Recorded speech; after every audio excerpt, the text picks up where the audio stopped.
Bună, bun venit pe canalul meu de YouTube. Pentru astăzi am pregătit două slime-uri, unul albastru și unul galben. Aș vrea să ne jucăm puțin cu ăsta albastru și să vedem cum ar arăta dacă îi punem în clipici. Din această gamă de culori, vedeți, vom pune sclipici portocaliu. Dacă aveți alte sugestii pentru slime-urile viitoare, vă rog să lăsați în comentarii. Hai să vedem. De asemenea, aș vrea să știu și dacă vi s-a părut o idee foarte bună să pun sclipici portocaliu peste un slime albastru.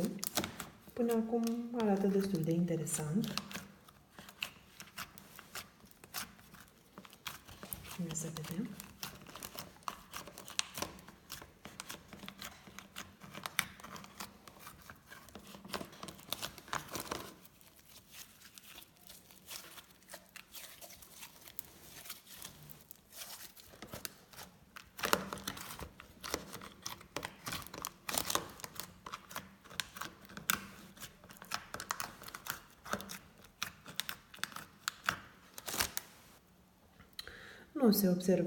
Nu se mai observă foarte bine sclipiciul portocaliu.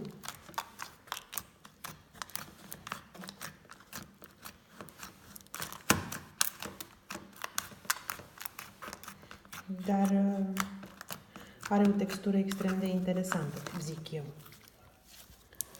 Da, îmi place foarte mult.